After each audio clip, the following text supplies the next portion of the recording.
Bonsoir à toutes et tous, mesdames et messieurs les présidents, les élus locaux, mesdames et messieurs les maires.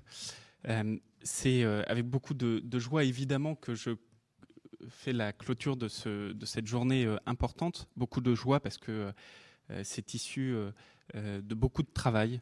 Beaucoup de travail fait collégialement avec un nombre important d'entre vous. Il y a eu des missionnaires, il y a eu beaucoup de personnes qui ont participé à la construction de cette action Cœur de Ville. Il y a eu beaucoup de travail fait également par nos services, par les équipes de l'État, par les membres de nos cabinets, et qui, en un peu moins d'un an, a permis de faire réalité ce pourquoi on est tous réunis aujourd'hui, c'est-à-dire Action Cœur de Ville. Et je crois qu'en ces temps où souvent, dans le monde politique qui est le nôtre, certains essayent de caricaturer. Vous savez, la grande chanson du moment, c'est de se dire que vous avez un gouvernement qui ne veut rien faire pour les territoires, mais que pour les métropoles. Certains essayent toujours d'opposer les territoires les uns aux autres, comme si aujourd'hui il serait affreux d'habiter dans la ruralité, parce que tout est délaissé, abandonné dans la ruralité. Je pense que ceux qui tiennent ce discours sont précisément ceux qui nuisent à la ruralité. Dans ce climat-là, dans ce contexte-là, je trouve ça plus que bénéfique de pouvoir se réunir de manière collégiale autour d'un projet en tout point ambitieux, en tout point singulier, et j'y reviendrai dans mes propos, qui est Action Cœur de Ville. Alors après, c'est pas évident de faire la clôture d'un tel séminaire après une journée de travail acharné, après de nombreux prises de parole, et puis surtout alors qu'au moment où je vous parle, la France et le Danemark sont en train de jouer. Et je dois vous avouer que de la place qui est la mienne, j'arrive à voir si vous regardez votre téléphone portable. Et je crois que l'astuce de Serge Morvan, c'est de faire en sorte que dans cette salle, alors même que moi j'essaye de porter le numérique partout, on ait un faible accès à la 4G. Et je vois qu'il y a beaucoup de rire, c'est-à-dire que beaucoup ont essayé. Bon, je ne sais pas si la réalisation peut mettre le score en direct, mais en tout état de cause, le cœur y est et nous sommes tous avec les Bleus, même si j'ai cru comprendre que le début de match était assez difficile. Aujourd'hui, cette action Cœur de Ville, je pense qu'avant tout, c'est une vision et je rejoins les propos tenus par plusieurs d'entre vous, magnifiquement résumés par le député Vignal. Moi, je pense que c'est avant tout une question de société. Est-ce que les villes moyennes, et je pense que ce sont, comme dit la maire de Morlaix, de Saint-Brieuc, pardon, des villes exceptionnelles et non des villes moyennes, est-ce que ces villes, en tout état de cause, on les inclut dans le projet de société qui est le nôtre, ou est-ce qu'on en fait, comme ça a été le cas depuis des décennies, parfois les parents pauvres? Et c'est vrai que quand vous reprenez ces dernières décennies et que vous reprenez les politiques d'aménagement du territoire, très souvent, les géographes avaient la coutume de spatialiser l'espace. Alors moi, je vous le dis tout de suite, j'ai beau être ingénieur des eaux et forêts, je déteste ça. Je pense que c'est une formidable erreur. Mais on spatialisait l'espace en disant d'un côté, vous avez les métropoles, de l'autre, la périphérie, et ensuite le milieu rural. C'est archi faux. La ruralité que moi je connais est différente de la ruralité que connaissent tous les gens ici présents dans la salle, puisqu'il y a autant de ruralité. En tout cas, ceux qui regardent le match de foot, s'ils peuvent ne pas mettre le son, c'est mieux.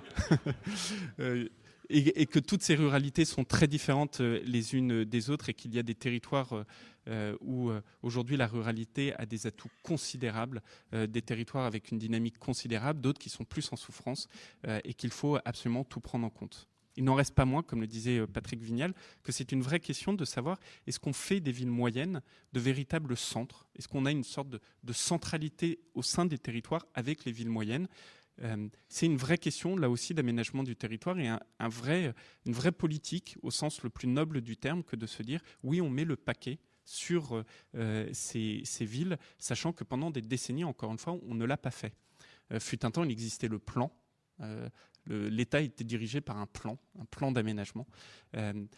En fait, en réalité, depuis Pompidou, les villes moyennes n'ont pas été mises au centre des politiques d'aménagement du territoire. Moi, je pense que c'était une erreur. Jacques Mézard a eu l'occasion de vous le dire tout à l'heure, le Premier ministre aussi. Et la vision d'aménagement du territoire qui est la nôtre, c'est de faire en sorte que demain, les villes moyennes puissent non seulement régler les problèmes qu'elles connaissent, non seulement, mais en plus en faire de véritables pôles d'activité économique, de logement, de mobilité, pour au final le bénéfice de tous nos citoyens. Et on ne parle pas d'un nombre limité de citoyens, on parle de 25% de la population française, rien que ça. Et encore, on parle là que des gens qui habitent dans les villes moyennes. Toute l'influence de ces villes sur les bassins d'emploi est encore plus forte et concerne encore plus de citoyens. Et donc c'est une véritable vision, et je pense que cette vision, elle ne doit pas, et en tant qu'élus locaux que vous êtes, vous ne pourrez qu'être d'accord avec mes propos, cette vision, elle ne doit surtout pas sortir d'une approche territoriale, d'une approche géographique, d'une approche d'aménagement, mais d'abord d'une approche humaine. Quels sont les défis qu'on doit relever collégialement? Et je crois que toutes les tables rondes l'ont montré. Moi, j'en retiens quelques enseignements, mais qui sont des convictions très fortes. La première chose, c'est que pendant des années, on en est tous responsables au final, pendant des années, on a souvent dissocié les politiques publiques. Vous aviez d'un côté la politique du logement, de l'autre la politique économique, et enfin la politique de la mobilité. Moi, je pense que c'était une erreur, c'était aussi une solution de facilité. Et je comprends pourquoi on l'a fait. Ne serait-ce parce que vous avez des temporalités qui ne sont pas du tout les mêmes. Mais pour vous donner une anecdote qui est véridique, on travaille en ce moment avec Serge Morvan sur la possibilité de faire des cartes qui sont assez simples au final. Vous savez, la carte où vous dites où est-ce qu'on a des problèmes de logement, où est-ce qu'on a des problèmes de mobilité, où est-ce qu'on a des bassins d'emploi. On a des cartes à chaque fois sur le logement, sur la mobilité, sur les bassins d'emploi. Mais la carte qui met en commun l'ensemble de ces problématiques et qui va vous dire peut-être que ce ne serait pas idiot de rénover des logements là où on a un bassin d'emploi à côté, mais que les constructions nouvelles qu'on va faire, il faudrait plutôt les faire là où il y a un tramway, un métro, un axe de communication et pas l'inverse. Ça, c'est des outils et c'est véridique sur lequel on est en train de développer la chose parce que nous en sommes des parents pauvres et c'est quelque chose qu'on fait en commun avec notamment Elisabeth Borne et Muriel Pénicaud. Le deuxième élément qui, à mes yeux, est essentiel, c'est que cette politique de société, c'est aussi le discours global que nous devons envoyer à nos concitoyens. Moi, je suis vraiment je pense que ce que certaines oppositions politiques essayent de faire en opposant les territoires les uns aux autres est à la fois un non-sens et à la fois véritablement cruel pour nos territoires. Je pense qu'au contraire, il faut qu'on réussisse à fédérer. L'exode rural est quelque chose de terminé, totalement terminé. Quand vous prenez y compris des villes métropoles comme Paris, aujourd'hui, vous observez des effets inverses.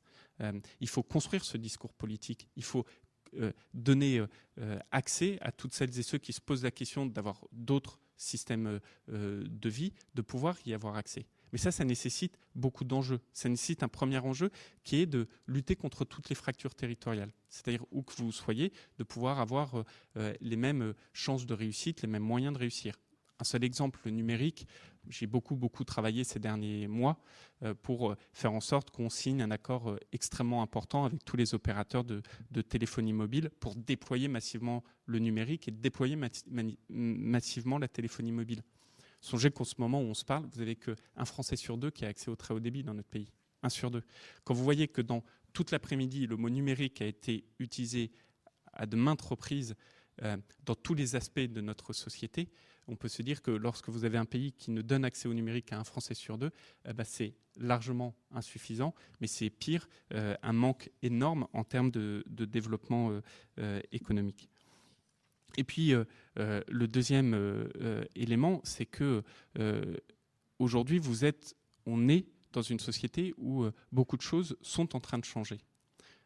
La plus grande des caractéristiques, moi je trouve, c'est que ce qui, en gros, après-guerre, était une disjonction entre le bassin d'emploi et le bassin de vie, qu'on a tous connu, aujourd'hui est en train de se rapprocher, pas toujours physiquement, mais en l'occurrence aussi avec les nouvelles technologies. Là aussi, un exemple très concret. Beaucoup d'entre vous ont participé aux travaux qu'on a lancés sur, vous savez, ce qu'on appelle les tiers-lieux, ces espaces de coworking.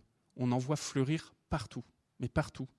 Et pas que dans les gares des principales métropoles.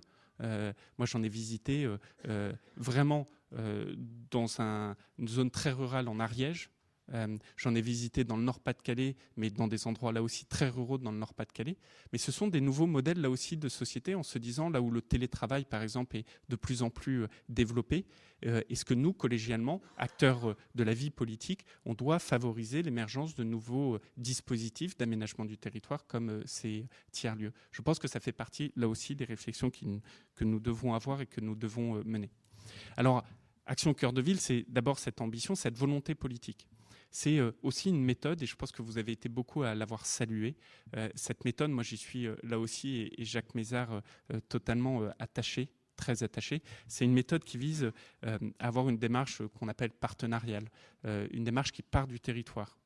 On n'a rien imposé à personne, hein. On a simplement dit, voilà, nous, notre rôle, c'est d'être facilitateur. On est allé chercher tous les acteurs qui pouvaient être utiles aux élus locaux, et on vous donne les clés du camion en vous disant, à vous de vous en saisir. C'est vraiment cette approche projet qui part des spécificités du territoire, parce qu'il n'y aura pas une convention cœur de ville pareille d'un territoire à l'autre. On en aura 222 très différentes, évidemment. C'est un projet aussi, et moi je pense qu'il est essentiel, qui donc se compose depuis le territoire et dans lesquels les élus locaux et en premier lieu les maires sont ce qu'on appelle les maîtres d'ouvrage. C'est-à-dire que ce sont les décideurs, in fine. Je pense que c'est une évidence, mais ça va mieux en le disant. Pourquoi je dis ça? Parce que tout à l'heure, que ce soit l'adjoint Adine Desbains ou d'autres, faisaient des critiques sur les politiques vis-à-vis des maires. Moi, je comprends et je l'entends totalement, surtout quand je vois qu'est-ce qui s'est passé ces dernières années. Mais là, si vous prenez un peu de recul sur ce qu'on essaye de faire, on parlait des dotations globales générales de fonctionnement. Bon, la DGF, je pense qu'on est le premier gouvernement depuis 15 ans à ne pas les avoir diminuées. On les a même augmentées de 300 millions d'euros. Alors certes, elles ont diminué de 11 milliards sous le précédent quinquennat. On les a augmentées de 300 milliards d'euros. On passe des contractualisations avec un certain nombre de collectivités pour limiter l'augmentation des dépenses. Le maire, toujours, dans l'action cœur de ville, c'est ce qu'on met au centre de toute l'approche. Le maire, Patrick l'a évoqué tout à l'heure, on évoquait la loi logement. La loi logement, c'est assez formidable parce que quand vous faites une loi sur le logement, la première chose qui se passe, c'est qu'on vient vous voir en vous disant, vous savez, c'est véridique, hein, vous avez un gros problème, c'est les maires. Donc vous avez à peu près une quarantaine de rendez-vous, vous avez des gens qui viennent voir en disant, on a un gros problème, c'est les maires, il faudrait enlever le permis de construire des maires. Puis après, vous avez une quarantaine de rendez-vous en vous disant, on a un gros problème, c'est les promoteurs. Ce qui est super, c'est qu'au début, le problème n'est pas les ministres. Après, ça tout change. Mais nous, on a toujours eu une position qui était très claire, c'est qu'il est inconcevable de construire, d'aménager, de réhabiliter sans les maires.